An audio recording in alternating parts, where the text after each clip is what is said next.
कर्मणि अकर्म यः पश्येद अकर्मणि च कर्म यः स बुद्धिमान मनुष्येषु स युक्तः कृत्स्न कर्मकृत्. Hello friends, this is the 18th shlok of the 4th chapter of Bhagavad Gita, and today we will understand this shlok in detail. So let's first understand its meaning. So the shlok says Karmani akarmanya pashyeda, which means who saw action in non-action. Akarmani cha karmayah, which means and non-action in action. Sabuddhiman manushyeshu, which means that intelligent among men, sayuktah kritsna karmakrit, which means that yogi performed complete action.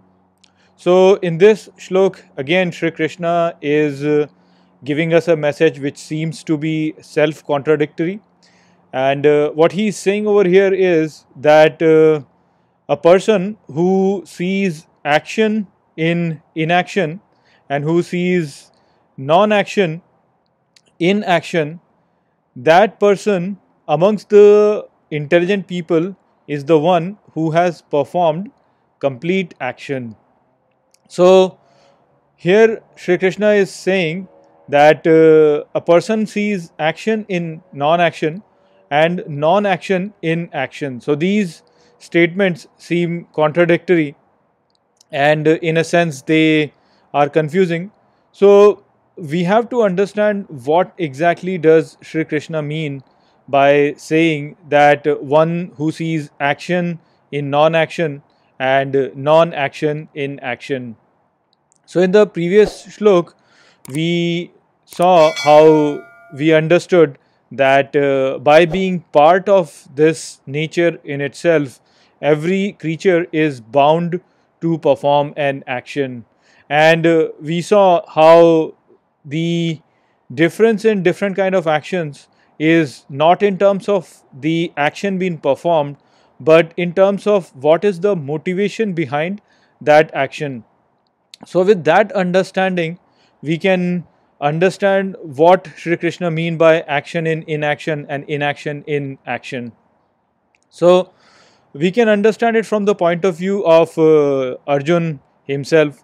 So Arjun is not ready to fight this war, and the reason why he is not ready to fight this war is because he sees his own loved ones in the army with which he is going to be fighting, and so he feels that if he fights this war then he is going to kill his own loved ones, and by doing that he is going to basically gain bad action, and he will be performing a sin, and that is going to lead to his downfall, and he will probably attain hell.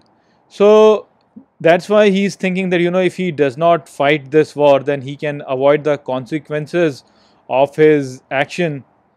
But what he does not realize is that if he does not act, then that will cause the spread of adharma in this universe, and that will lead to the suffering of so many other people. So Shri Krishna is trying to describe to Arjun over here that by not acting over here you think that you are avoiding the consequences, but you are actually accruing a lot of consequences, and you are performing more sinful act by not really fighting this war. So this is the example of what is basically action in non-action. So Arjun is thinking that he is not doing any action, but in reality he is doing action by not participating in this war. Similarly, if he decides to fight this war, then on the surface it might seem that Arjun will be killing lot of his loved ones, and the people who do not have very deep understanding will say that he performed a very bad action and he has basically performed a sinful action. But in reality, if he fights this war, then he is going to be establishing dharma, and by doing that he will be bringing a lot of welfare to a lot of people who otherwise will face a lot of misery if he did not fight. So in this situation, while on the surface it seems like Arjun is performing a lot of bad action, but in reality he is not really performing any action. The consequences of his actions actually are something which will not really gonna take him down. So this is the example of how he is actually accruing inaction by performing an action. So there is this very subtle difference in terms of understanding what kind of an action is actually going to engage you into this universe, and what kind of an action is actually going to liberate you from this universe. So the one who sees this, who can understand, who can see, where he sees that, on surface it looks like he's performing an action, but in reality he is not really performing an action.